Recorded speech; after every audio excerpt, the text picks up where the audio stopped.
more ELRC scholars, so many partners interested in monitoring and evaluation. So as you know, I think most people know me, Eureta Rosenberg. I'm now the Dean of the Faculty of Education, which is why I get called for very urgent meetings early in the morning and that go on for a very long time. But I'm also the Chair of Environment and Sustainability Education in the Environmental Learning Research Center. And I'm very happy that today we are joined by Dr. Jessica Coburn from the Department of Environmental Sciences here at Rhodes University, and Taryn Pereira Kaplan, who is a doctoral scholar in the Environmental Learning Research Center. Both of them are also very many other things and have very busy lives. So I'm so grateful that they're able to join us, and they're going to help me facilitate this session, which is hopefully going to be very, very interactive. It is a webinar, but it is actually also a workshop. And our purpose today is to try and shape a course in monitoring, evaluation, and learning that will be offered by the Environmental Learning Research Center and also potential partners. So I'm very happy to see some potential partners in the Zoom room today.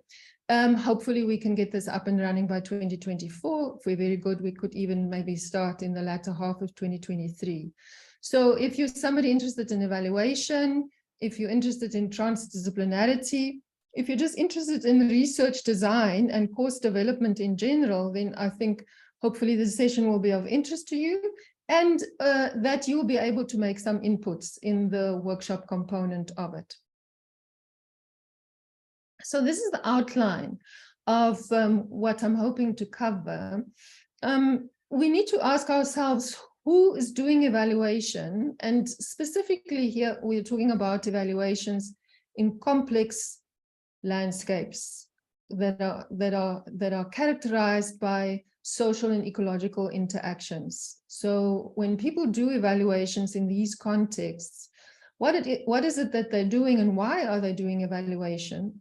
And we will be drawing on some case examples from the field. Some of you have been involved in the Tsitsa project.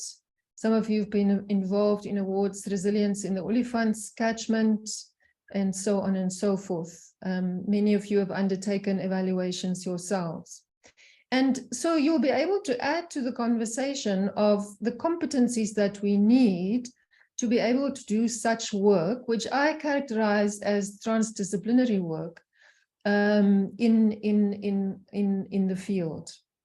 And then if those are the things that need to be done in the field, then how do we as universities and other course designers, how do we help people to build up these competencies? And I'll say a little bit more about the very idea of competencies, because it is a contested term for those of us working in higher education.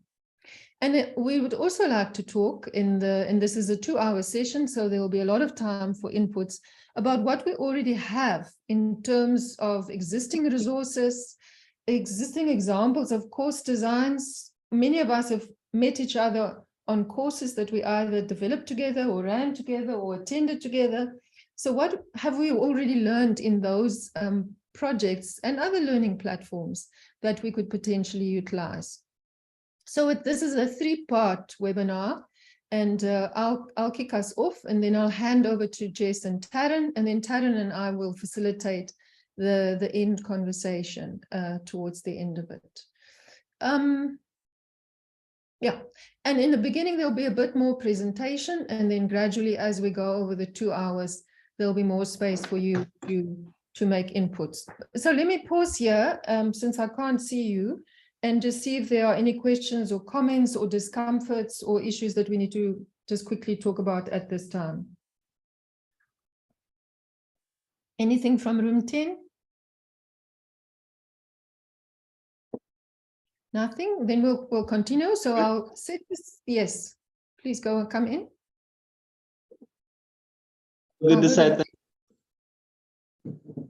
We're all good here. That's what we're saying.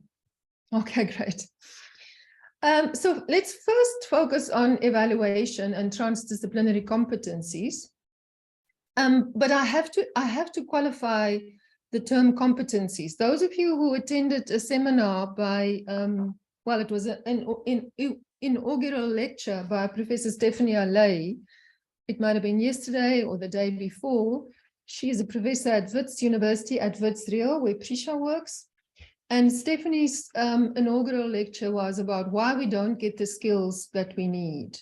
And she challenges the very idea of competencies as being too narrow and competency-based programs as being far too narrow for what we need to do in universities. So let me start by acknowledging that there are different ways in which we can come to a process of developing a course or a learning program of some kind. It might be a course plus a couple of other things. It might be a whole qualification. It might be a short course. It might be a single workshop. When we design these, we can come at them from different angles. And I think what in a university, what we are perhaps most familiar with is a discipline-based approach to course design. Those of you who were with me in the Training of Trainers course will know that we spoke about this quite a bit. In some disciplines, let's say botany or economics or philosophy, we say, well, this is the whole canon of knowledge in this particular discipline, and that is what we need to induct our students in. Over the course of a 3-year qualification, they need to learn everything that is known in this particular discipline, because at the end of it, they're going to be qualified in this discipline. They're going to be botanists, they're going to be economists, they're going to be philosophers. So they need to know the discipline. And so there's quite a content-based approach. And it has merit and it has value. And there are times that I would also support one working with such an approach. On the other end, on the right-hand side of the spectrum that I'm putting up for you here, are courses that are very much designed with technical tasks in mind.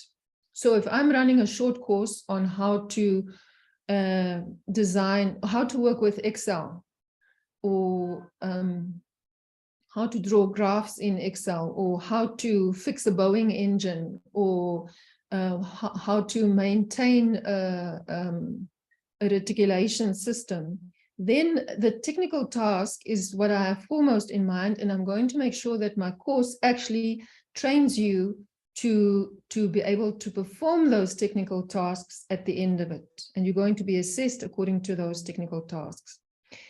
And when it comes to evaluation, I think that it's a little bit of both. And it fits here into the middle area, which is based on broader learning outcomes. So it's not content-based, it's outcomes-based, but the outcomes are not as narrow as technical tasks. They're broader learning outcomes. And these learning outcomes is what I call competencies. So I find the term competencies, the concept of competencies, very useful. It's not content, it's not a narrow task. It's something that applies content in order to actually execute some professional functions. And so you see the third bullet there. My definition of competencies is that they are a complex of intertwined knowledge, values or dispositions, and application skills. So when you combine your knowledge, your values, dispositions, and your practical skills in an applied situation, that is for me when you are competent. And I like the term competencies because it can accommodate and combine all of those. That is according to the way in which it's been used by Vic and his colleagues in 2011, the reference which I'll give you in this presentation. And this is an important question because, you know, why do I start with a little bit of a discussion around competencies? Because when we look at what universities do, we often say we're not training institutions. But at the same time, we are preparing people for a world of work. Often there are debates within the university as to whether we should be thinking about our students' employability. whether that is far too narrow, because actually we want to give a broad, especially a liberal education that can prepare people to work in a number of different professions, really, whether they be academic or field-based professions. Now, as somebody who has worked in the field in a number of professions, and I've also worked with other people in a number of different organizations, I think that there are very few workplaces where all one needs is a narrow set of technical skills. In virtually every workplace, whether it's a school, whether it's a university, whether it's an NGO or a government department, you need really a very broad range of competencies to be able to work effectively. And I cannot think of a better place to develop those than a university, perhaps a university in combination with some other training. So I don't think that we narrow ourselves down when we think about what it is that learners need to do, our students, our graduates need to do in the field out there. And in fact, when we talk about transdisciplinary competencies, we're already talking about what graduate students do and need to be able to do while they are undertaking their transdisciplinary studies. And most of you, many of you, are actually working in such a transdisciplinary space where you have to do a variety of things in addition to applying academic content. But at the Environmental Learning Research Center and at Rhodes University, actually, we're quite interested in transformation, right? Transforming practices out there because we want to transform aspects of society. In our case, we want to better protect ecological landscapes. And so we are not just about business as usual. We're wanting to encourage a different approach to evaluation and course design. And that is why we're giving quite a lot of attention to course design and why we are thinking about developing new evaluation programs, when in actual fact they are out there 10 a dozen. You could go online and find yourself an evaluation course, and you could train to become an evaluator in a particular way. But for us, that's not good enough, because we're actually wanting to transform the practice of evaluation as well, because of a number of different challenges and issues that we have in this field, some of which Rob has outlined and we've outlined in the first seminar in the series on which this one is building. Now, let's look at the fourth bullet here to say that when Anim Vic and his colleagues said, what are the key competencies that we need for the sustainability sciences, they classified them as follows: systems thinking. A graduate who wants to be a sustainability scientist needs to be able to engage in systems thinking. Also needs what they decided to call interpersonal competencies, needs strategic competencies, anticipatory and normative competencies. I just wanted to flag that for you. That's what the literature tells us. They identified their competencies on the basis of a systematic literature review, because in actual fact, many people are writing about the competencies needed for a new and emerging field called sustainability sciences. Let me move on to this slide here. In 2016, a number of us, the two Rosenbergs, the one here and the one in room 10, together with Nina Rivers, Mocha Togo, Prisha Ramsrup, Heilalot Sitka, we did a green economy learning assessment for South Africa on behalf of an initiative called PAGE, the Program for Action on the Green Economy. And this study, which was a national study using a number of mixed methods, document analysis, interviews with key stakeholders, and quite an extensive survey, we used to identify what are the critical competencies for driving a green transition. Now, driving a green transition or transition to a green economy is quite a broad set of activities that are involved in that. And so it can almost be an equivalent for what it means to be a sustainability scientist or to work for transformation in social-ecological landscapes. And we piloted this framework that you see on the diagram here of 3 kinds of competencies that graduates specifically need in the field.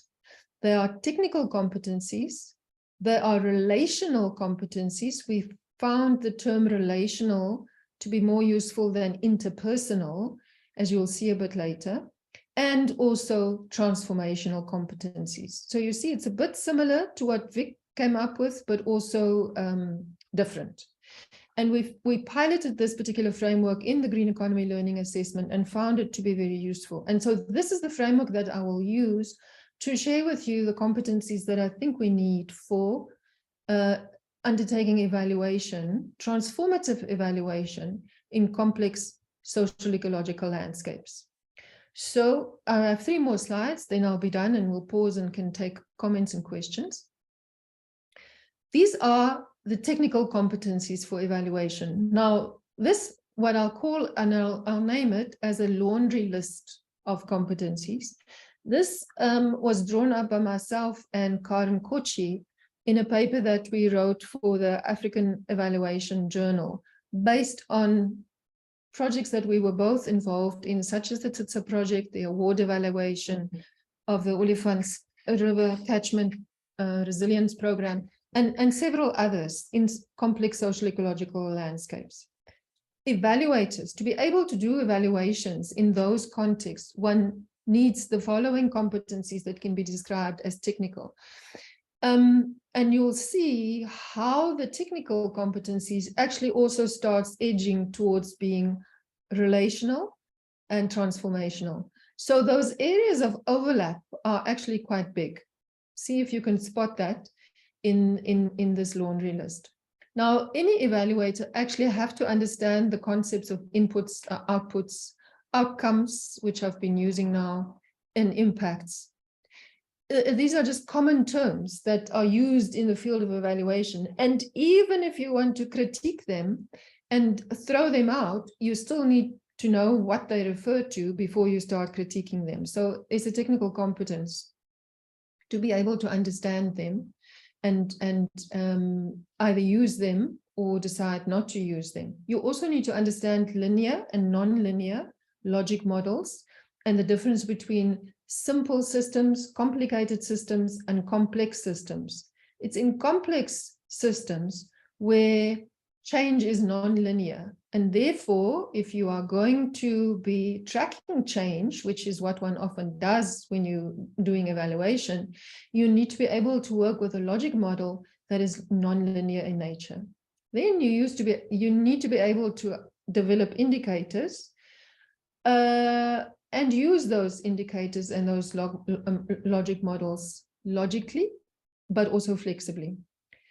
It's very important to be able to formulate indicators with stakeholders. So here, a relational competence starts becoming evident.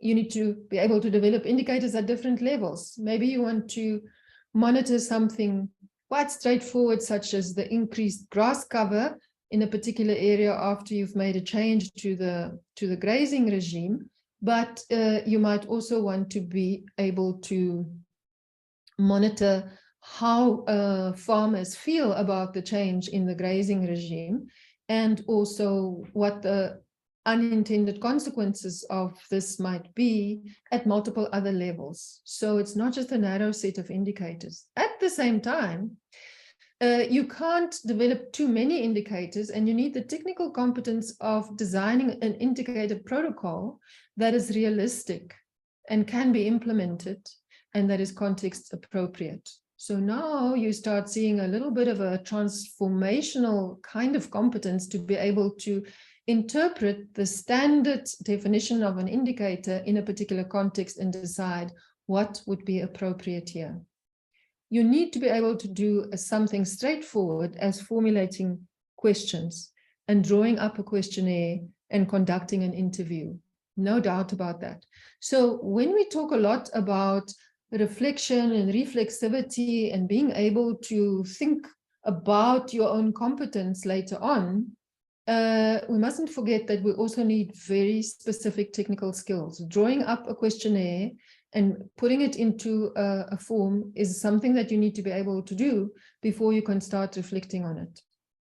You also need to be able to draw up a program theory, sometimes called a theory of change. And it's quite important to be able to do that with the stakeholders, because the theory of change is the theory of the program implementers. It's not your theory about what should be happening. So unless you are the program implementer, of course, then you also will be working with your fellow implementers to say, okay, so what is our theory of change? And let's map this out. Let's put it in words. Let's put it in pictures, because according to this is how we should be evaluating our program. So those logic models and associated heuristics and tools are very important, and is partly important because you need to surface and bring out this implicit understanding, and then you also need to be able to share it with others so that it becomes a shared understanding or a challenged and contested understanding that can be changed over time. So one works with a theory of change in flexible ways and maybe transformative ways. So once again, the technical competence of knowing what is a theory of change or a program theory and being able to draw it up also has relational and transformative dimensions to be able to effectively work with it in the field. Then once you've done all that preliminary work, you need to draw up your implementation plan for a monitoring and evaluation model that's going to work for that particular situation.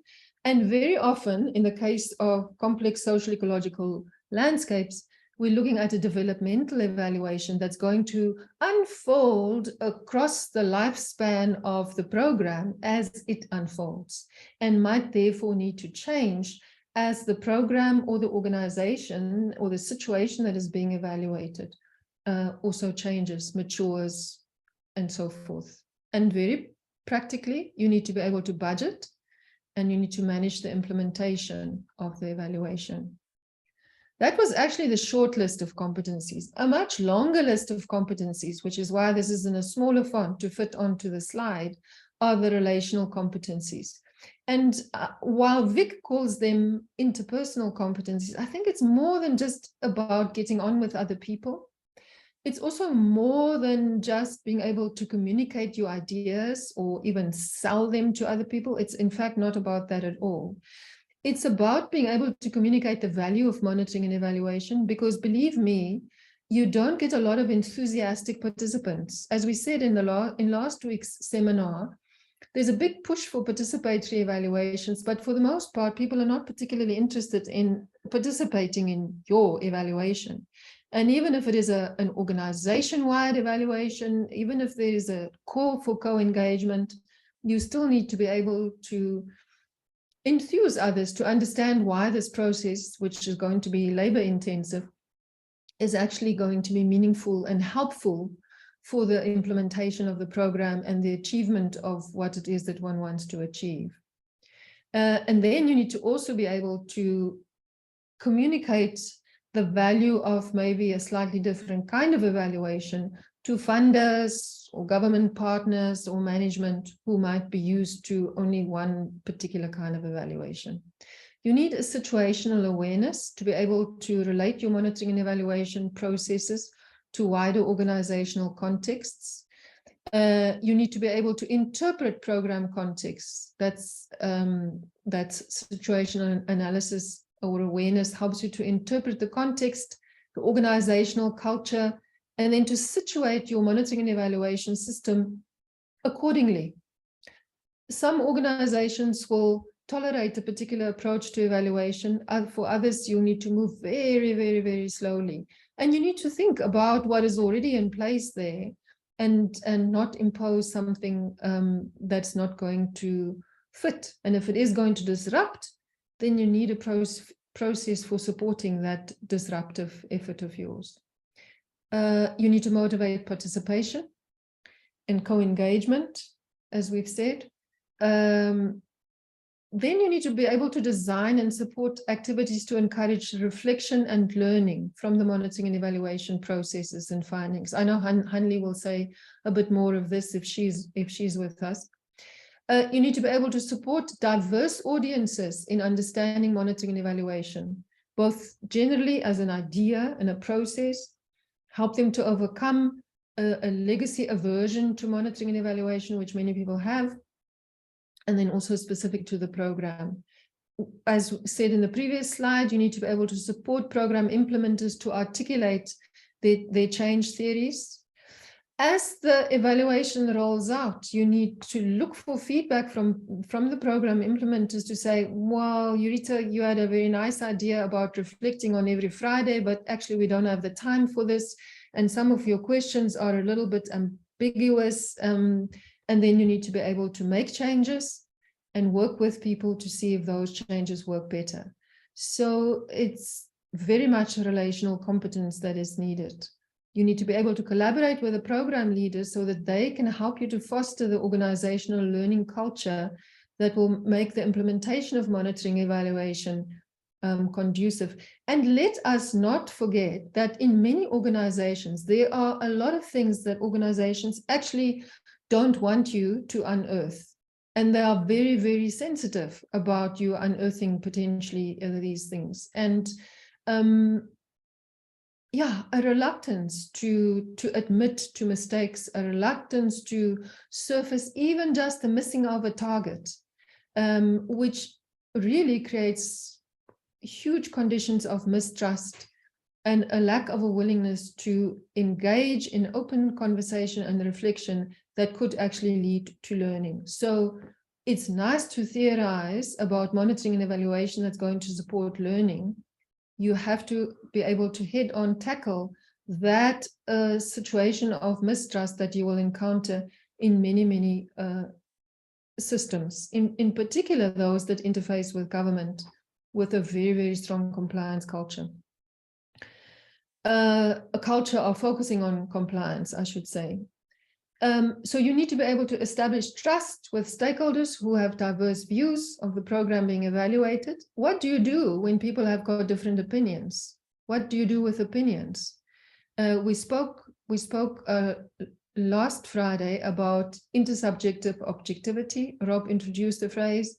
It could also be called strong objectivity, where one has to have an epistemological and an ontological base from which to say, this is what I'll do with diverse opinions to still be able to come up with a conclusion that I can share with the program managers for them to be able to make decisions. And they're very important. As a graduate professional, you should be able to establish professional credibility with the people who have commissioned the evaluation. At the same time, as you build trust with those who are going to give you information that at times they might feel uncomfortable about. The set of transformational competencies is really to weave all of this together. You need to be able to envision and design alternative monitoring and evaluation approaches, some of which we can expose students to as they engage on courses, but some they will have to develop themselves, and they'll have to get comfortable with the idea that you can build something in the field out there. And have platforms and ways of then also checking those with each other, and hence the importance of having wider networks. You need to be able to anticipate implementation problems with both novel and standard monitoring and evaluation approaches, and to be able to plan accordingly. You need to be able to make the case for alternative monitoring and evaluation approaches with donors, with program implementers, with fellow evaluators. It's amazing how much resistance there is to doing something different. And so a graduate who leaves this program needs to be prepared to encounter that resistance and find ways to work with it. You need to be able to implement and where necessary adjust the alternative approaches. You need to use a variety of data sources, different ways of knowing, that's what transdisciplinarity is all about, isn't it? To be able to understand complex programs and complex outcomes and impacts. And that's where you need an ontological meta theory. And as you know, I always propose critical realism. And last week we spoke about Roy Baskar's critical realist meta theory that helps us to be able to deal with such a variety of data sources that are not just quantitative and qualitative, but they are at different levels, so to speak, in the system. And then you need to be able to combine evaluation expertise and domain knowledge of the program field to interpret evaluation findings in ways that generate new understandings and insights. So Karen and I really felt very strongly that to be a successful evaluator in a particular field, you also need to understand that field as much as you understand evaluation. And so here's a couple of references which underpin the work that we're sharing here. There's the work that I've done with Karen, with Mike Ward. Nosim Tati's research has been very useful, that Jess has worked with us on. Hanli's study, Vuchilo Moda-Mushwana's study, Dirk Roos' work, all has been very helpful to help us see that these are the kinds of competencies that we need in the field. So that's it from me. Let me pause here and see if, and I'll maybe pause here on this diagram and see if there are questions and comments. Or should I stop sharing so that I can actually see what's going on? Yeah, let's do that. Oh gosh, there's a lot happening in the chat. If there's anything in the chat, please. It's mostly instructions in the chat, Prof. All right, great. Are there any comments? Yes, if I may. Come in, Hanli. Yeah, I just want to comment on the relational competencies and how increasingly important I find it in the work that I'm continuing to do with regard to the social aspect of working in these complex socio-environmental spaces, because I think for me the reason why they are so important is that the reason why we need management and engagement socially is because of people. So if we don't first of all manage the people and get the people to relate to each other and understand the complexity and the challenges themselves, then the management thereafter and the learning is not going to happen. So in terms then of the encouraging the reflective learning, I think it's very important to be able to be person-centered and to be able to read the room and the group of people you are working with, to figure out what way of or mode of engagement and learning you have to use with them that will relate to them, because it's important to get that buy-in from people and that people quite quickly or early on feel the immediate benefit of participation. That because monitoring and evaluation with its reputation can be such a tick box exercise, almost of the teacher coming in to assess them. And it's important for them to feel the value of learning and also the value of why it's okay to make a mistake and learn from that, rather than this fear of critique. And then I think it's also very important to be able, for that reflective learning to take place, to be able to create a safe space, which I sometimes prefer to refer to as conditions for change or learning, that help the participants to move through those obstacles of learning, through the things that they fear, the psychological barriers. And those are also very often very social, especially if we work in a context like South Africa with such a tense and complex social history. Thank you. Yeah, very well put, Hanli. I see Karen's hand up. Good morning, Karen. Morning. I just wanted to make a comment. Thanks, Eureta, for that. A comment about the fact that evaluation really, and the whole practice of it, is very much connected to power, because of the fact that you are judging the value of something. And I think that part of this, what's really important is actually to understand that the nature of it, that it's not just a neutral process.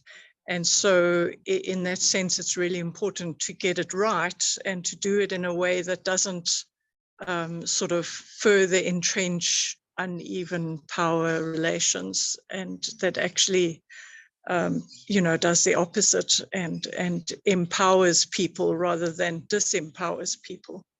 And so I think, you know, in terms of social justice, the whole advocacy part of trying to advocate for why we should use evaluation in a way that promotes equity and empowerment is a really important one. And it's also part of that transformational competency. Thanks. Yeah, good point. It can be a quite a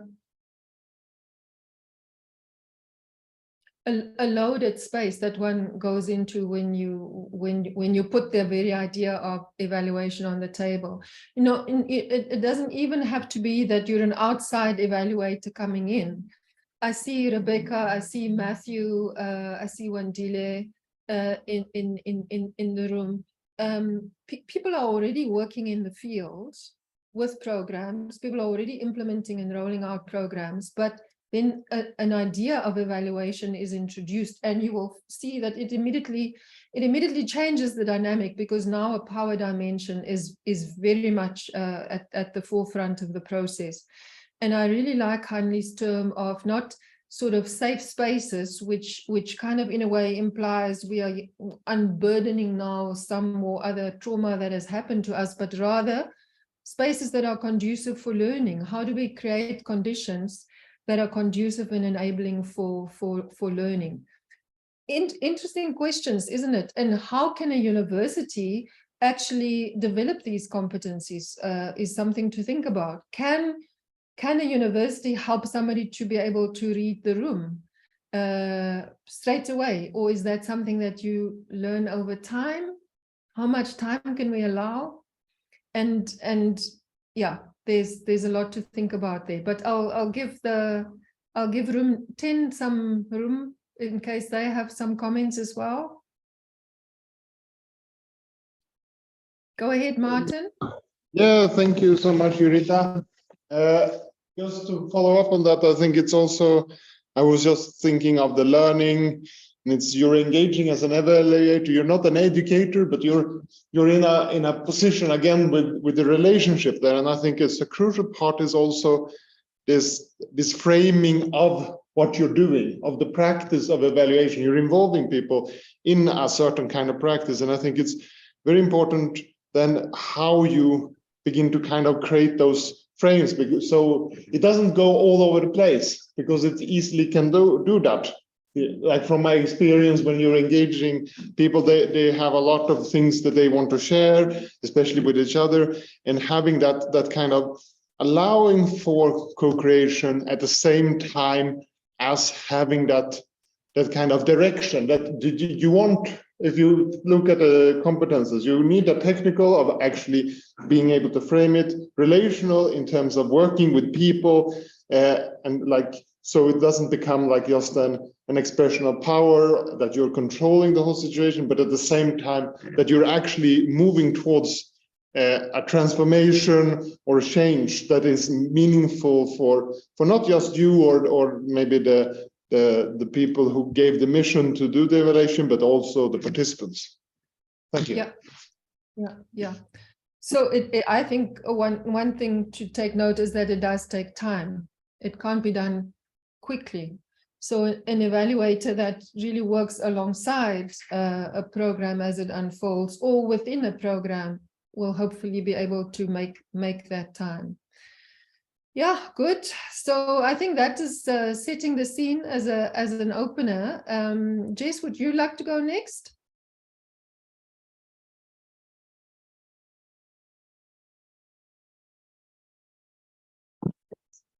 Yeah. Okay. So we can see. Where's the camera? I don't know. I'm looking. Michelle.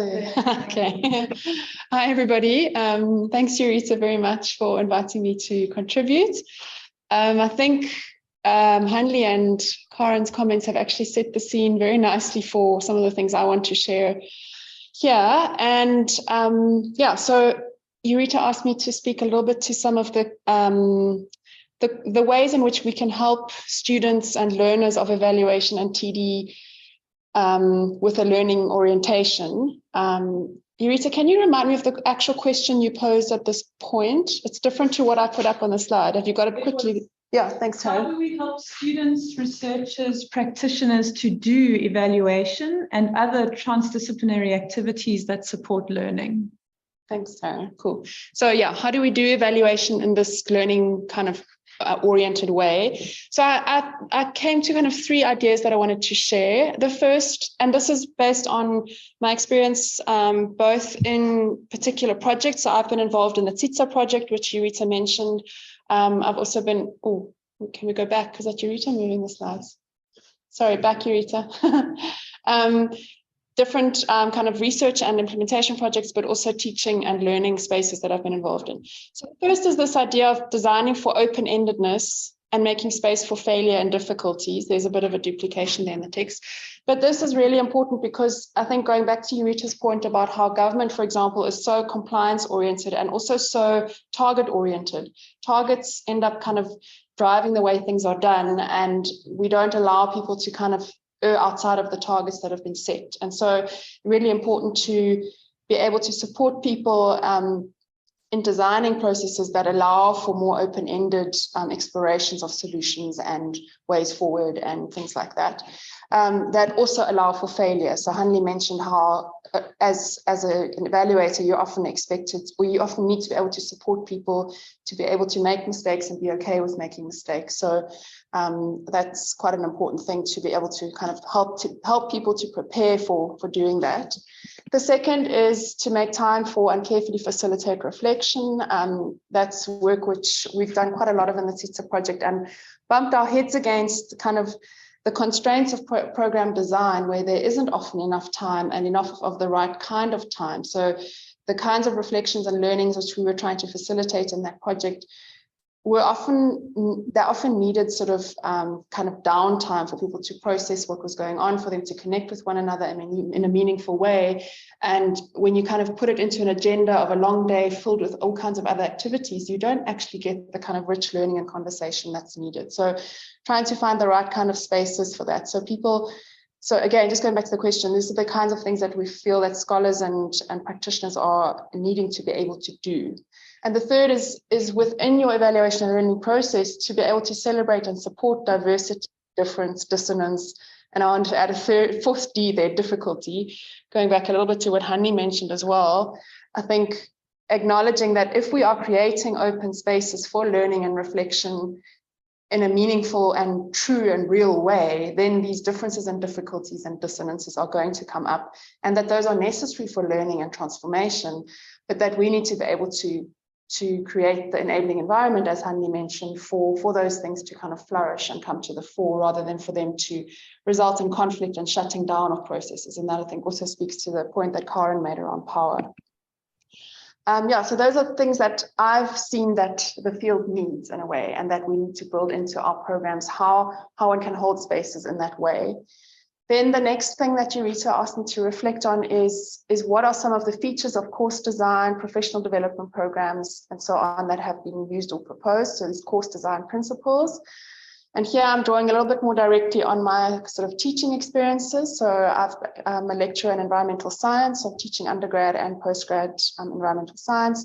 I've been involved in 2 specific short courses, the Reflective Social Practice short course, which Taryn will also speak to, and the Training of Trainers short course, which was for facilitating social learning and stakeholder engagement. And then, excuse the very shorthand, these were supposed to be rough notes, and here they've landed on the slide. And there's also a postgrad diploma in sustainability learning, which Lizanne and I have been developing and we're launching next year. And some of these ideas came through the design process of that diploma as well. So yeah, this kind of came to me at 4 a.m. while I was between breastfeeds with my baby. So I don't know if it works or not, but this idea of 3 R's stuck with me, because I think, and they're actually 6 R's, but I'm going to package them as 3 because it's easier to stomach. The first is reality and relationality. And this relates very much to the idea of context and systems. So really important that we embed our courses in people's lived realities, where they're working and where they are living and where they are in who they are as people. So a kind of reality check in terms of how we design courses. also in terms of people's identity, their backgrounds and education, etc. So reality check, and in this, I think relationality is really closely linked to that, because it's about not just how people relate to one another, but also how they relate to their context, how they relate to who they are in terms of history, culture, things like that. And so we need to build and design courses that are connected into people's reality and are relational in that they are connected to people's context. I think I'm repeating myself, but I hope the point comes through. The second is responsiveness. And I put respect there. And again, they're sort of two sides of the same coin, I think. So responsiveness being this idea that we're not just evaluating, as Hanli said, as a tick box exercise, but based on what's actually happening in a certain program or situation, and that we're able to respond and adjust as we go along, and that we don't just sort of stick to the brief, but Eureta mentioned this in the competencies as well, that we're able to make changes and to rethink things if necessary. So an openness and a responsiveness is really important. And then respect is related, because I think responsiveness, and it's kind of, for me, always comes back to relationality. Responsiveness is a relational process. It's a backwards and forwards between us and others and the context and the work that's going on. And respect is also a relational idea. So respect is an idea that I learned from Nosi's masters. It was one of the biggest messages that came through. She was working with the citizen technicians in the TITSA project, trying to understand what benefits they were getting from being employed and how they felt that they were being treated and how the experience was for them. And the biggest thing that came out there was respect. And so just was, it's a constant reminder to me for us to be able to create conditions where people can work respectfully with one another, but also for us as evaluators and scholars and practitioners to work with one another as in a respectful way. And then the third one is reflection and reflexivity. This is also one of my favorite flags to fly. And yeah, I think it's pretty clear to most people who are working in this monitoring and evaluation space that reflection is a really important practice to support. It's a way of helping people to make sense of their experiences, to make sense of data that's emerging from, whether it's research, from evaluation data, whatever data it is. It's also a moment to pause and try to sort of gather oneself, both at an individual and collective level. And then reflection without reflexivity is a little bit shallow, in my opinion. So reflexivity takes us beyond just reflecting to sort of now what, and also going beyond just the data to saying, why is this data the way it is? And what does this tell us about our project, our society? And that kind of takes us down then towards the transformative aspect of things. So what do we need to change? How do we need to act differently? So yeah, those are my quick thoughts, probably not as quick as they should have been. Sorry, Eureta, it took longer than I thought, but here we are. Yeah, thanks for the opportunity, and I look forward to hearing your feedback and comments. Thanks so much, Jess. And I think I'm going to try and share my one slide that I prepared here, and then we'll take questions. There's a lot of overlap in what you've said and what was said earlier. And thank you, Jess. I even used your slide design. Okay, here we go. So I'm just responding to this sort of prompting question of what are some of the features of course design or professional development programs that have been used or proposed. I think that I also identified some competencies and some, so I think, yeah, my list may not totally answer this prompting question, but I'm drawing here on my experiences, both as someone who has been working in an organization where evaluators have come in and evaluated me and my practice in my organization, but also through participating on the reflective social practice course, co-facilitating a course with water activists called the Changing Practice course, which wasn't explicitly an evaluation course, but it was about community-based organizations becoming more aware of their practice and impact. And so in that sense, it was a learning and evaluation space. And then work that I'm currently busy with in co-designing participatory processes with natural resource management officials. So very much in the space of reflection and learning with officials in government who are trying to create spaces for greater participation in marine protected areas. So some of the sort of principles or learnings that I can highlight. The first one is just the importance as an evaluator, but also the importance to create the conditions for the participants one is working with to think about and be explicit about power and politics in complex social ecological systems. And this is operating at multiple levels. So there's the awareness of one's own power coming in as an evaluator and all of one's own positionality and lenses and intersectional identities and how that meets the organization and participants. But it's also about working with participants to be able to articulate and see, because in many of the cases we'll be working in, we're working with organizations who are practicing into systems where there are huge differences of, inequalities and injustices and so on. So really lifting out what are the power and politics dimensions of the work the organization is doing and the work one is doing as an evaluator. Some things that we learned on the reflective social practice course, which is very hard to sort of succinctly bring across, but in a nutshell, what we practiced was observing processes in the natural world and learning from those about how to observe and understand social processes through an experience of observing the processes of change in the natural world. And some of the key things there that we learned and practiced was how to move between seeing the parts and seeing the whole in a system and seeing the relationships between the parts and the whole.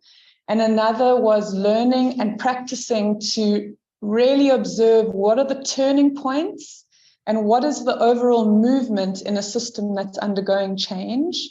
And of course, all systems are always in a process of change. And so in evaluation and learning spaces, just getting to an embodied knowing of that and being able to see systems as being in a process of constant change and movement is a very helpful competency and sort of lens and practice to develop.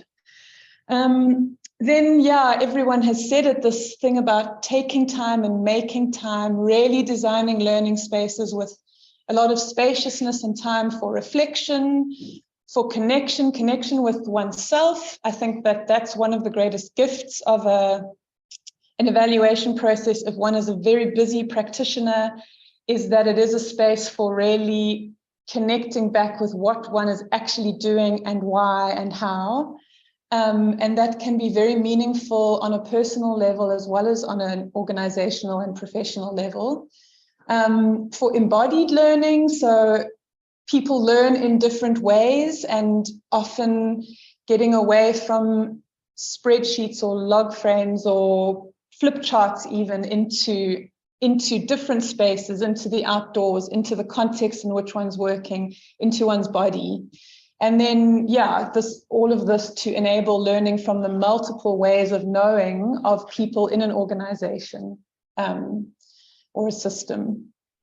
Then colleagues of mine, and to some extent myself, have been working with theatre and other arts-based pedagogies as a way of really enabling creative and empathetic learning and mirroring of situations to be able to reflect on them and learn from them and think about change within those systems.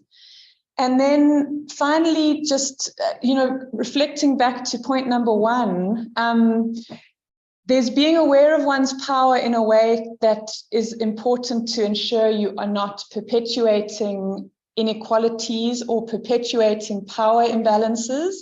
But there's also embracing of one's potential to be a role model or a mentor. We can think of a different word for that, but when one is coming in, you are often demonstrating and planting seeds that can inspire people around new ways of practicing, because often as the evaluator, we're coming in to people who are also working with people.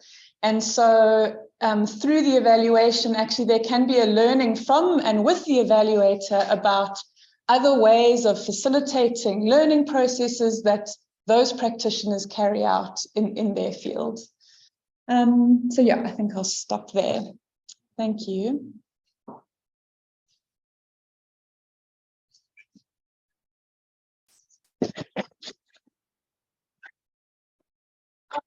Yeah, Jess, I have shared some reflections. It would be great to open up to any questions or comments. Let's look at the chat. There's a comment from Rob on the chat. We have been talking up to now quite a lot about the evaluator, an evaluator as an evaluator. We spoke last week about everybody is evaluating, right? So if everybody in a program is evaluating, then what is this person called the evaluator, and what is this person's role? Well, we've heard actually quite a lot about this person's role, and it does sound as if this person is the one who convenes the evaluation process and mediates the evaluation process and creates the conditions in which everybody can start evaluating. I think that's quite a nice way of framing it, and I think that if we develop a course, it could be then a course in mediating evaluations that support learning, or mediating evaluation processes that support learning. And so that emphasis on convening, enabling, mediating, because those really seem to be the capabilities that one is looking for. Did you want to come in on that, Rob? It's a bit noisy here, so I hope you can hear me. Yeah. I think the competency that to be consistent with what you were saying earlier, is the competency in role negotiation in the establishment of an evaluation process. So that's what I was sort of pointing towards.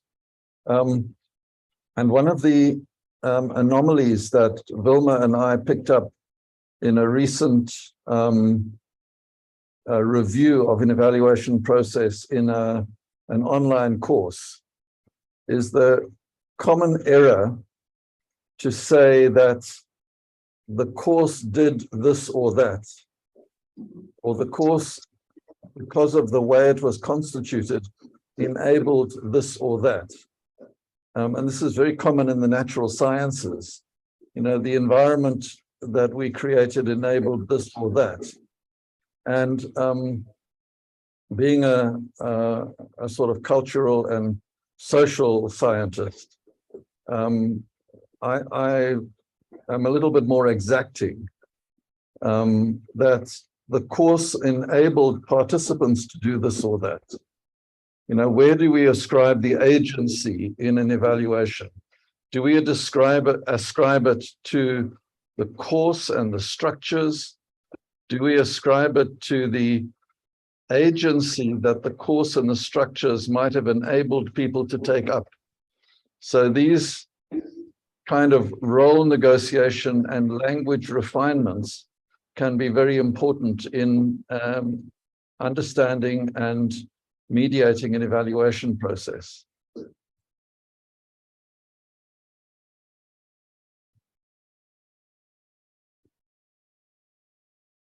Did you want to respond to that, Taryn or Jess?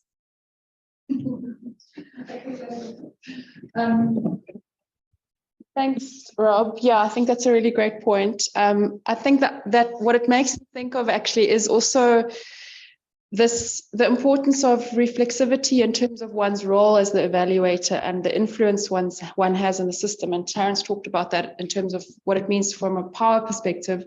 But I think it also is one of the big learnings I think we got from the reflective social practice course, was how important it is to kind of know oneself and understand oneself whilst one is doing this kind of work. So not just sort of assuming some sort of neutral position of facilitating a process, but knowing that you are fully part of that process, and that who you are on that day in that situation has a very big influence on the process itself. So that's just what I thought of as you were speaking as well, Rob. Thank you. Thanks, Eureta. Anybody else want to add anything? Questions? There's a hand from Robin on the chat. I mean, in the Zoom. Hi, good morning, everybody. I just Rob. want to pick up what Rob was saying about the importance of what we call ourselves. And in a program that I've just finished facilitating, which was 5 years long, and encompassed training about 400 or 500 people, fishermen at sea, we together, the participants and myself, gave up the idea of calling ourselves teacher and learners. And we combined the words and called ourselves turners, like you turn a key for change.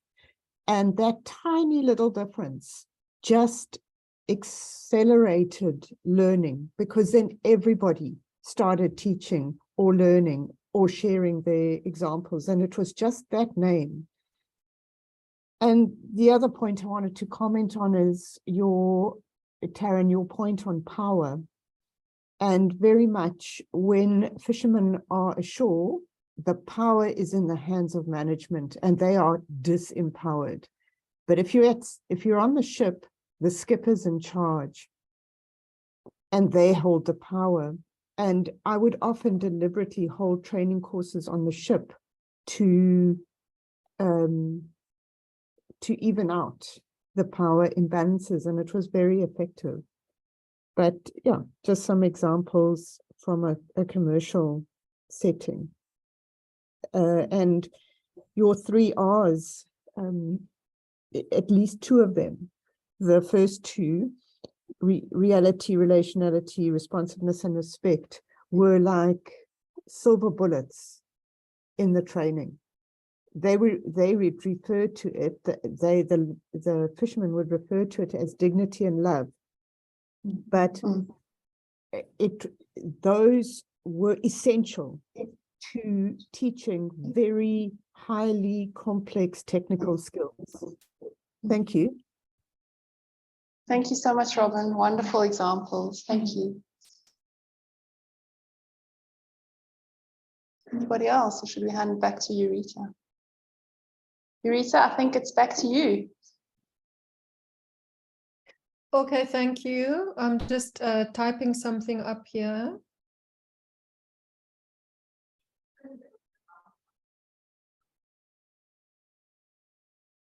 So bear with me, and then I'll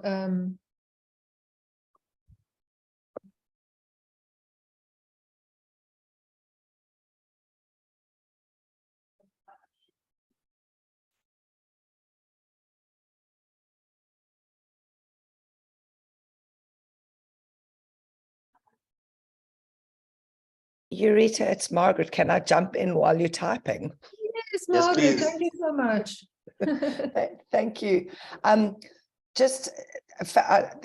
Thanks for sending out the invite. It's great to be in the room and listening, and it's really nice to be here. And just going back to something both that Jess said, I think it was Jess, and I love the 3 R's, the 6 3 R's. You said something about you've done all the evaluating, now what? And also I wondered about the so what question, because if we don't have that reflection and learning, for me, if you don't have that, then you end up with lots and lots and lots of paper or lots and lots of tick boxes of stuff that doesn't actually necessarily help to shift or change anything in that complex system that you're in. And also, just one of the things that struck me as well with the, I think it was Taryn, you talked about the systems are in a process of change, and you mentioned that acknowledgement. And I think sometimes one of the tricky things is that it's difficult actually to acknowledge that. And so if you're in a space where you're working with people and you maybe in the early phases and you haven't become turners, or you haven't really started building the relationships enough, the sense that the system is constantly changing is in a way ignored, because it feels safer that way, because we don't really like change. And I think as people working within those spaces, it's important to know that people will come to that realization in different ways and at different times, and that we're not all going to walk out of a room changed on day one. And that's, for me, that's also part of that relationality that's so important. Thanks. Thanks very much, Margaret. So, colleagues, I think what we can hear is that in room 10 and in the Zoom room are practitioners with a lot of experience and a lot of learning that they have developed, I would say, probably through their experience, building on the back of already having a degree in place, most of us, and then building up a lot of experience. And that has brought us to a place where we are able to convene evaluative processes, and we're able to reflect on them and reflexively say, these are the issues that we encounter in these spaces. So if new people come in and we want to be able to offer them learning opportunities that would qualify them to do this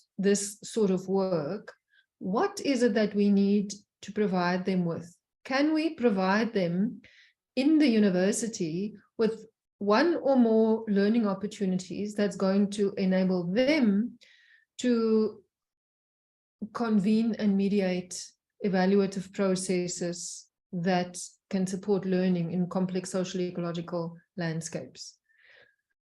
We've heard from Taryn and Jess some of the things that they think should be part of such a course and beyond a course, having mentors and role models and so forth. So what are your thoughts? Can you see the slide? I can take away the slide, but that really is just to focus our minds. Yes? Yes, gone back to how it was before. Can you just use slideshow again, please? Perfect, thank you. Okay, in this mode, I can't see any hands. So if you could just let me know. If there is Yes, we'll on this side.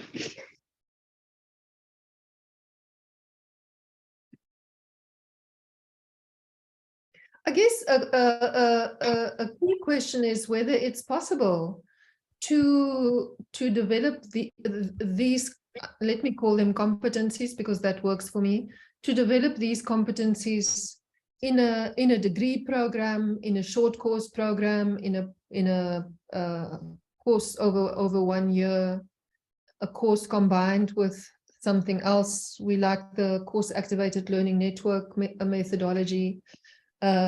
We have tried out with Lufana the change project methodology. Yeah, how possible is it something that can be done alongside working on a master's or a PhD, which seems to be one of our main strategies to develop these kinds of competencies that prepare people for working with transdisciplinarity in the field, as well as in academia. And I think Jess has written with Petra Holden, for example, about how challenging that can be when one is attempting transdisciplinary work, such as evaluation, at the same time obtaining a qualification.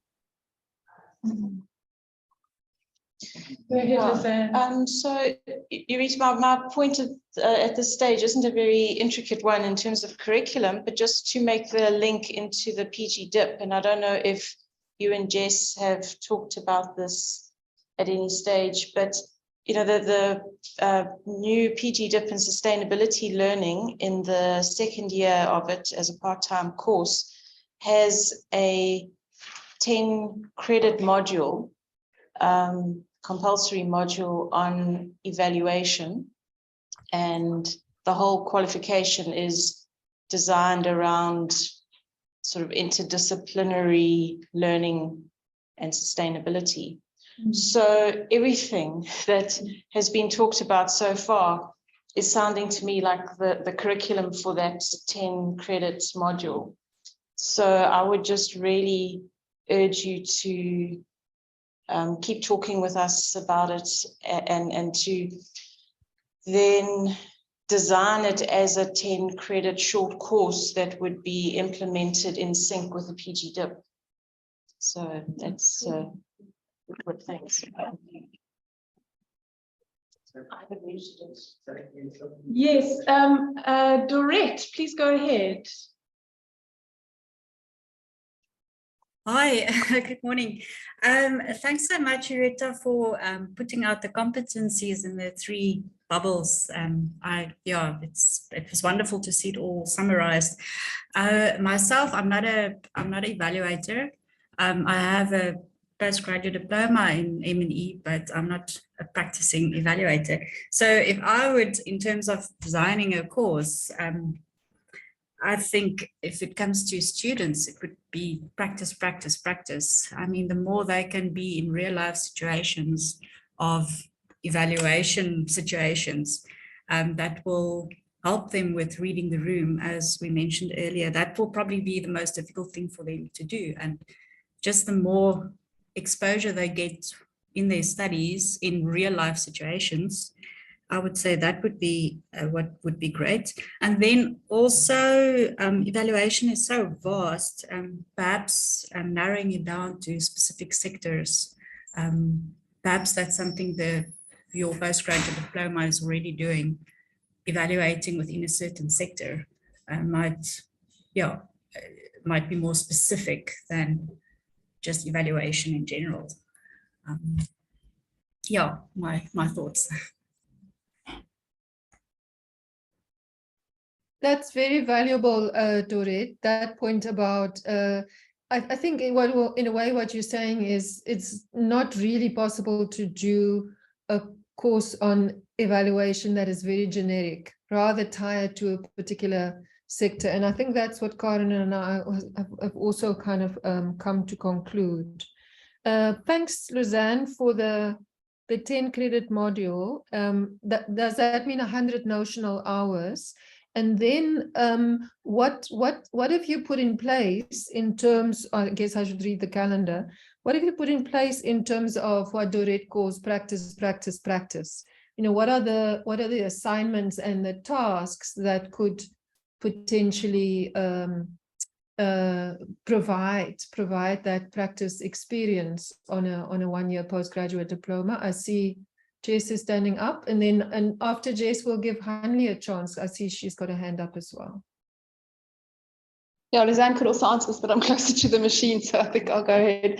The diploma is designed around an action research change project in the second year, which will be based in people's workplace context. So it's a part-time diploma, and the action research project has to be based on what they're doing in their workplace. So the practice will come from them evaluating that action research change project. Sorry, I keep stumbling over it, but I'll get used to it in their workplace. So that will be the practice arena. Is that what you would have said, Lizanne? Yeah. Okay. Thanks, Eureta. Yeah, Honey. Yes, I suppose mine is more of a question comment. So I was just wondering whether, to think about at exactly which level you are pitching this, because I think there's a certain level of entry into evaluation where it's maybe important to have quite a general overview of all the different competencies and skills, but then we're all not also the same with the same interest and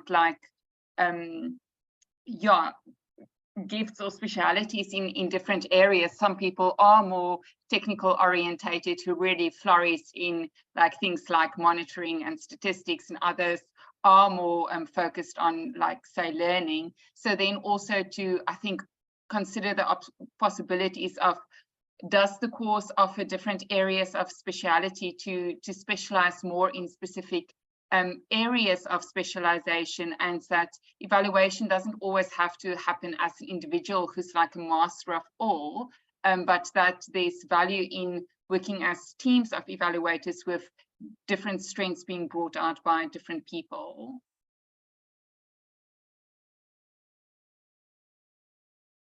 Yeah, could I come in? Could I come in on that one? Because as those of you who managed to read the paper will see that the big critique of the idea of competencies is that it is conceptualized as an individual thing, and of course we need to bear in mind that, you know, Eureta is she's a qualified evaluator, even though she's not a practicing evaluator. A qualified evaluator has met certain competencies, has been essentially credentialed to be able to go out and practice. And when government and big corporations employ somebody to do evaluation, even transformative evaluations, they would look for somebody who has the qualifications and has a label called the evaluator. So we are looking here at an interface between a transformative practice of mediating and convening evaluative processes and being credentialed as an or the evaluator. Now, in being credentialed like that, one has to be able to show that you've got certain capabilities, and you of course get assessed, and you get assessed as an individual. Hanley makes a very good point that, and Eureta also said it, it's so vast. There's so many different contexts in which you can do so many different types of convening and mediating processes with so many different role players and stakeholders, that and we are human, so we've got certain gifts and other gifts we have not got. And so in other words, to actually be able to successfully convene and mediate evaluative process, we actually need a range of competencies, as that laundry list showed us. And it's virtually impossible for one person to be able to do all of that, as it is for any other transformative practice in a transdisciplinary fields. We need to be able to work in teams. That's the teams, as you might define them in different ways, whether it's a TITSA project, whether it's a professional development program for student teachers. You need a group of people who are able to work together and each bring their own particular gifts, and then we all need the gift of being able to work with each other, to bring out the best in each other, to convene and cohere, and do it, as Martin said, so that it's not all over the place, but there's actually a coherence to it. So the point Hayla makes, which I referred to in this paper, is that competence is actually in the space of transformation, or in the context of transformation, it's a shared attribute. It's not a single graduate attribute. It's something that is shared amongst collectives. And so what does that mean for how we design our courses and how we then assess those courses? So if the postgraduate diploma in social learning is going to have an action research change project in workplaces, are those going to be affected by single individuals who will be assessed, single individuals for their competencies? Yes. But how do we recognize that actually for that change project to be, number one, effective, and number two, in any way a resemblance of real world situation, it will have to be done in a collective? That's a long question, but you see it's a very important question, and it's fundamental to how we run universities now and into the future. I see Taryn wants to respond. Yeah, I mean, Want to respond. I think Gary's going to come. He just wants to say hi. He misses you. Yeah, thinking through how does one in a course with students enable a learning condition that approaches real practical experience. And there is the evaluation of one's own practice, which is a kind of in an action research cycle. But I wonder if there are ways, productive ways of within the cohort of students of evaluation of one another, or in group work type assessments, evaluation of one another. And I'm also thinking, I mean, this is a difficult thing to do logistically, but the most of what I've learned about being an evaluator is through being a participant in evaluations, where a very skilled facilitator has come into an organization or a project, and I have learned so much from their way of practicing. So finding opportunities maybe for students, for learners, for turners to be a part of evaluation processes in a meaningful way. I don't know what that looks like, if it's shadowing, job shadowing type things, or if it's case studies of evaluations that are quite detailed and experienced by the learners. I'm just sort of thinking off the top of my head about some ways that you can approximate getting that practice without necessarily, throwing people into the deep end. Do you want to say anything, Gary? Yeah. Hi, everyone. Just it's really a reflection related to the questions that's up on the slide. So one of the things for me, just listening to the conversations, is the ethics of evaluation, which for me seems to be something that needs to have, it's sufficiently important to have a focus within the course if you're going to put a course together. And it's come up in so many different forms. So in terms of the relational component of competency, but the competencies are sort of what you do, the ethics is how you do. It's more state of being. So for me, it's something that's more encompassing than the initial conceptualization of the relational component of competency formation. So that's just one thing. In terms of how it could look, looking at the granularization of the competencies, it does, I think it's just a visual thing, but it does give me that feeling of like looking at the outcomes in the NEC curriculum. These things become so granularized and free-floating. So in response to that, it feels to me that it's important to ground it, and to ground it theoretically.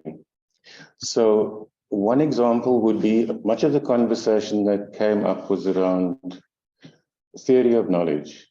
So we look at things like co-creation, the dialectics of knowledge, epistemological dialectics, which Rob alluded to as well, and how we view that. So can we see epistemology dialectically? And how do we convey that to people going into evaluation, so that the point of evaluation is not consensus manufacturing, where you need to get like one version of truth. It's not that, but to appreciate it almost requires the theoretical appreciation of dialectics. And that would give that outcome, that competency, that granular outcome, some grounding, some theoretical grounding. And I think that's one of the things that Stephanie, the presentation on Wednesday came up with as well in terms of the dangers we face when we granularize competencies and they become these free-floating things where you just have a multitude of assessment standards to each little point. Apparently, washing your hands has got 15 assessment points. So, yeah. So that's the main reflection. Just to summarize, the one is the theoretical grounding of it. And the second is to consider the ethics of this kind. For me, it's just taking on what's the last two presentations on this. It's looking a lot like interventionist work. And when you go into interventionist work, the ethics of interventionist work is extremely important. And it is quite specific because you're dealing with things like directional agency. There's quite a few additional considerations to our standard notion of institutional notion of ethics. So that's what was supposed to be a brief comment. Anyway, thanks.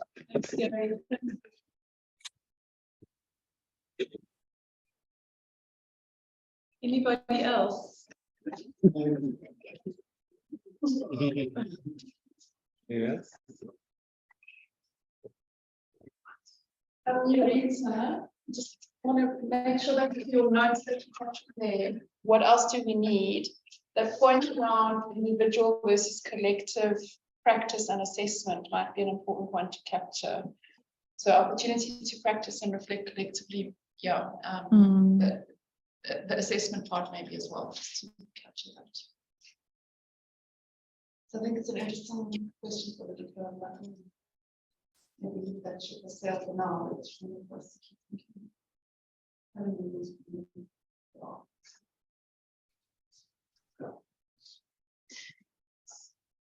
So I blame the Greeks for the whole thing. Because they say man is the measure of all things. And then we've been measuring ever since. And then that's also what evaluation tends to do. But I think it is important to get a sense of where we are after the offerings that we do, whether it's a course or a certificate, how much actually understanding or critical knowledge has been generated. And for me, it's about how do we do evaluation without the tension and the stress that normally comes with it. Because a lot of students, I've seen it, especially in our courses that we run, they get very tightened and balled up as soon as you mention assessment, as soon as you mention, and then a lot of the trainers and facilitators get tense when you mention evaluation. You know? So it's like a back and forth. How do we create evaluations that are inclusive and well, that can kind of free everybody instead of them thinking it's a hurdle or something they have to overcome. So that's what I like to open up. See Robin's hand as well. Go ahead, Robin. I must say, I feel quite brave making this comment, and I can even feel my heart is racing a bit. But I want to suggest that everything that I've heard last week and this week and prior, when we've discussed evaluation, has resonated so strongly with me in the work that I've done in commercial JSE listed companies. And the question that I'm raising is, in an evaluation course, is there room to throw the net wider to include, and I'm going to say informal vet teaching, because formal vet teaching would be governed by being an accredited facilitator and all that, but the skills, the competencies as described by Eureta came out so strongly in my PhD. And one of my intense frustrations was not being able to teach other people to do what I was doing. And just to ground this in a very practical example, in 1995, I was invited by INJ to teach the Labour Relations Act, which had just been promulgated, to 1,200 seamen. And what they wanted was that for me to transfer the knowledge. And I went back to them after spending time at sea and said, you can't just transfer knowledge, you've also got to transfer skills and attitudes. If you want somebody to give a disciplinary warning or hold a hearing at sea. And so we went about the course, and it took approximately 2 years to get through the whole fleet. But the measure, the evaluation was one single point, and that was how many people are being dismissed by the organization. And when we started, there were approximately 20 men dismissed a month, which would be 20 families, et cetera, et cetera. By the time we finished, there was 0. So in that sense, we had contributed to employment.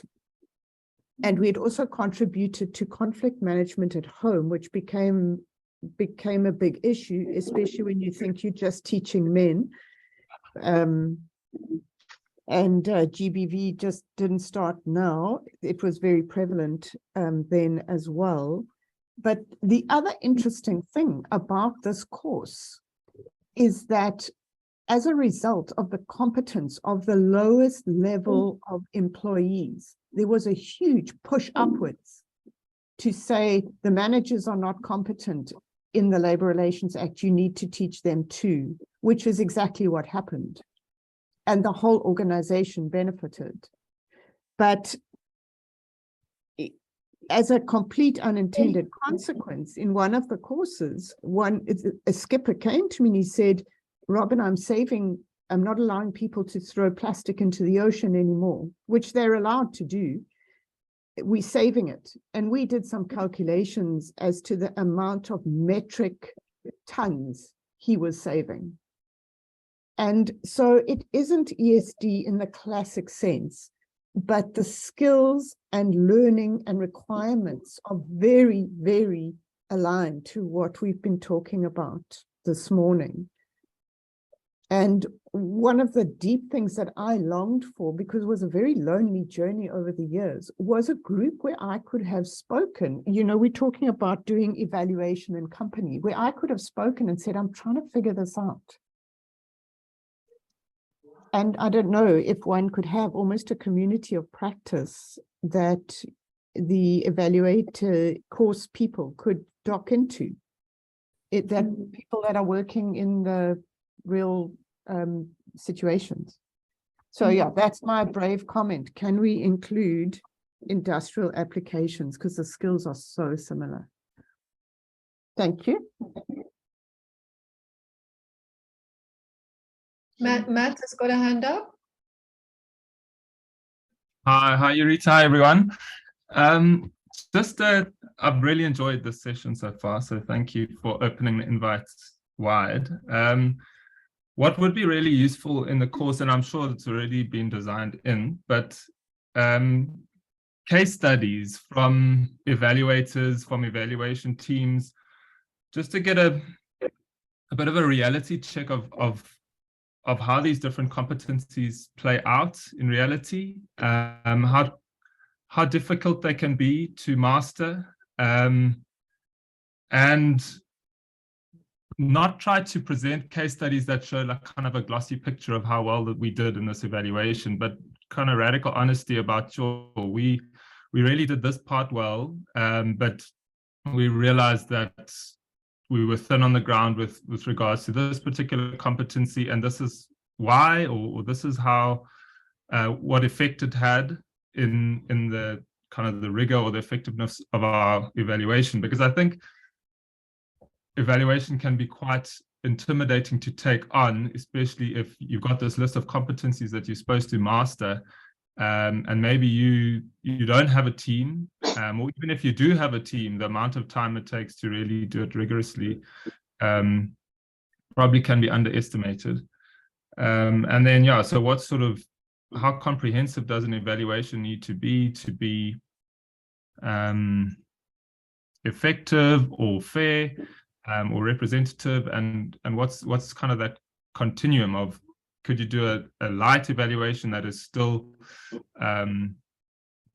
good enough and not harmful, versus a very comprehensive one, and what kind of resources and competencies that would take if you wanted to do it super rigorously or super comprehensively, versus something that's still going to be meaningful towards the transformation imperatives, I suppose, of whatever process you're evaluating.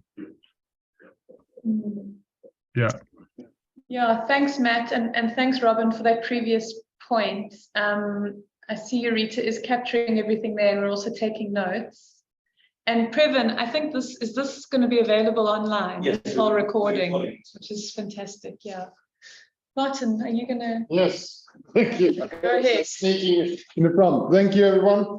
Yes, just picking up on something I feel like we've heard throughout today's discussion, and it is the more temporal aspect of also evaluation at what time, the timing of the evaluation, where you might, of course, we don't always get the luxury of choosing, but I think timing is from my experience, also crucial, where it's not necessarily always, often it ends up in the end of things, but then who is benefiting? Who is it valuable for? Often it's if you look at, for example, participants, if I look at my master's course students I've taught, I've always tried to move the evaluation into the course rather than post the course, or have a component of evaluation within the course or assessment, and then you follow up. So it actually makes sense for them that they are contributing. So they're not just contributing to a future abstract student group, but also to themselves.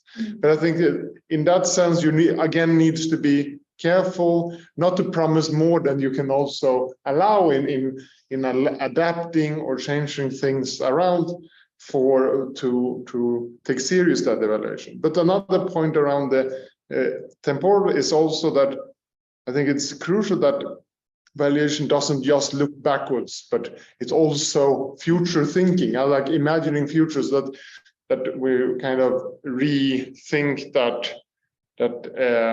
it's not just determining whether or not this was successful or not, but rather also, as we talked about throughout this today, is like the learning process. How can we develop the practices that was at the center of these evaluation processes? So that's thanks. Thank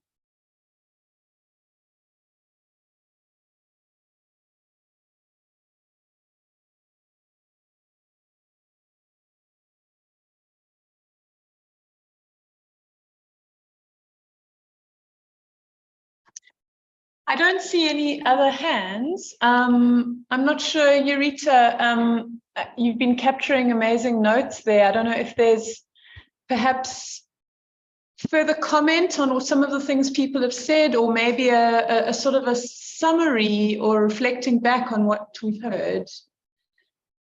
Yes, thank you, Taryn. I think what I'm taking away from today, which is very, very valuable, is first of all recognizing that, is the sound okay? Recognizing that we already have an immediate opportunity to take further the work that Rob, Matthias, Bart, and Deepika and I have done in the project with Lufana University around trying out, and Ludwig, by the way, was part of that as well, trying out a process of a hybrid model of monitoring and evaluation exposure. To take it further in this upcoming postgraduate diploma in social learning, to have a module there, and I think very appropriately so, because what we're talking about today is that it's not just about preparing the evaluator as a professional evaluator, but to support a whole spectrum of transdisciplinary practitioners to be able to mediate and to convene and mediate evaluation that supports learning. And so whoever is on that program, no matter what they do, it will be important for them to see, well, how would I convene these evaluative processes? How would I mediate them?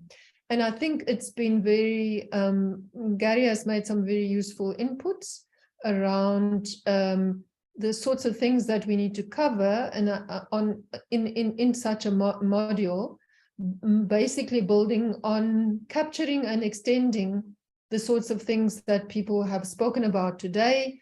We definitely need to situate evaluation as a political activity and talk about the power and the politics that are involved in evaluation. Karen raised that for us, and then I think Gary articulated it very nicely, and others as well. The ethics of evaluation becomes very evident in that long list of relational competencies, but it's all about being able to work ethically. And I think once you've considered the power dimensions of evaluative processes, and we've spoken quite a bit about assessment processes as well as a sort of a subset of evaluation, then you do realize that you need to make the ethical aspects explicit. And once you do that, then you can move beyond that situation where everybody is fearful and nervous and anxious about evaluative processes, including perhaps those who mediate these processes themselves, because when you then can make explicit, well, how will we ethically, as Jess put it, respectfully and reflexively do this work, then it becomes possible, and it's not something to always run away from or always demonize, that we can't be evaluative because that's problematic. You know, we are, as human beings, inherently evaluative. How do we do this ethically when we need to do it in quite a formalized way as part of something else or as a standalone activity because your donor or your manager is expecting you to account for what you've done? That need for evaluations that are accountable to funders, I doubt that it will go away in our lifetimes. So I think we need to be very much prepared to engage with that and not simply turn our backs on it. And I think what we're doing here is finding ways to engage with it head on and do such evaluations and do them in a very meaningful, respectful, and ethical way. And I also like Gary's point. You can see why I'm married to him, that we need to look explicitly at the theory of knowledge, the ontological and epistemological aspects that's going to underpin how those co-evaluators actually work with the data that is being generated and surfaced. And Martin alerts us to the fact that there are different types of evaluations for different situations. Now, I think in both Martin and Matt pointed to that. In a particular time and place and lifetime of a program, you might want to do a big, extensive developmental evaluation that's looking back and also looking forward, a formative process. At other times, you just want to do evaluation light. And what is that going to look like? That you still do something meaningful and helpful for the program, but you do it within the resources that you have. And indeed, it would be very nice to have like a whole set of case studies that illustrate those different kinds of approaches to evaluations, what people could do with different resources under different circumstances. I see Rebecca is in this call. I know that she's tried to do an evaluation. Ludwig can share with us and Handi some of the evaluations that they've done. So Rob, you remember that you and I with the Germans have really spoken about the need to build up a whole collection of case studies. And in fact, you know, we've also spoken about a book that would capture some of these case studies, and not just as shining examples of how we managed to do this, but really warts and all of the difficulties and challenges and so forth that one encounters along the way, and then what are some of the ways in which to try and address them. So I think a collection of case studies is of practice from the field, practice and reflection, definitely will be a very valuable resource. And of course, as a living resource, we can keep building on to that. So I think we're coming to a point where we will have at least a module in 2023 or 2024. That module can, of course, be repackaged as a standalone course in itself. But Robin also mentions the idea of a community of practice to dock into. And we have been in recent years, well, in fact, over the past 30 years, we've always designed courses that had then a course-activated learning network associated with them, so that course participants can continue supporting each other. And of course, there can be other members of that network who didn't necessarily do the course, but they are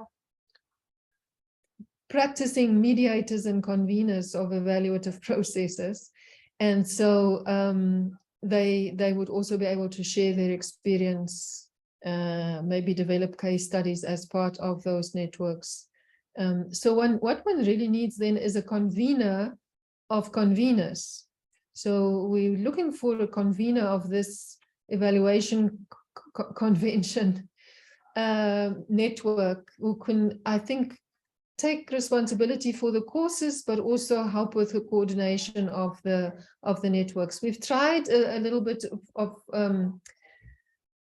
convening a network for the value creation framework, and I think if that is still on the go, then we could probably just build on that.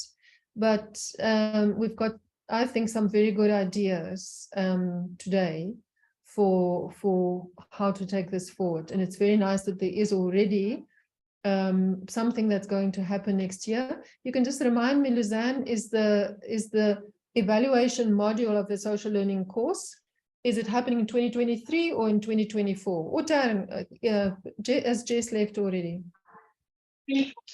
It's 2024. So I think that means there's time to take these ideas and work with them next year quite substantially. And I also just wanted to say that on that point of wanting to develop case studies, the third webinar in this series will happen on Friday, the 25th of November. And that one will be Martin, Hanli, and Ludwig sharing case studies of their evaluation in practice. And so that will be a really, a great place to start building this collection of case studies, which I think will be useful for the module, but more generally for the community of practice to get the ball rolling with the case study development. Yeah. That's great. So I want to say thank you very much to Taryn and Jess for co-hosting this with me, and also Preben for keeping it all together, this particular network. Rob has got a comment in the chat that he can expand on, but thank you very much. And I think maybe at the end of the next seminar, let's talk about what we want to do from here. Is it now the end of our Friday seminars, or what else would we like to do? What else would be helpful for us to do? I know we're going into a very busy time of year, but I think this is very stimulating and helpful, and at least this has helped me to become more intimately acquainted with the postgrad program, the postgraduate diploma in social learning. So thank you very much for that opportunity and everybody's contributions. Thank you so much. Rob, do you want to expand your point, and then we can close? No, not really. I wanted to comment on, there was some very useful use of the term evaluation and assessment, because one of the things that I've been grappling with is one has to make an assessment very often to be able to make a judgment or make observations and develop insights in relation to value. And often what happens in evaluation, the A word is excluded. You know, we're now doing evaluation, don't mention assessment. So I liked the way that many of the commentators were looking at assessment being a basis for making value judgments, so that evidence-based assessments or deliberative assessments are part of an evaluative process. And they are obviously related to power, and they are also knowledge producing. So building the competences to be able to position oneself and work into a role of assessment and evaluation in the company of others is a very desirable and challenging route to go in terms of course design. So thanks for opening these seminars up, and it was nice to be part of it. Thank you so much, Rob. And I think with that, it's a good place for us to close and say just a big thank you to everybody for joining us, and a warm invitation to join us again in 2 weeks' time on the 25th of November. Thank you. Have a great weekend, everybody. Bye. Thank you.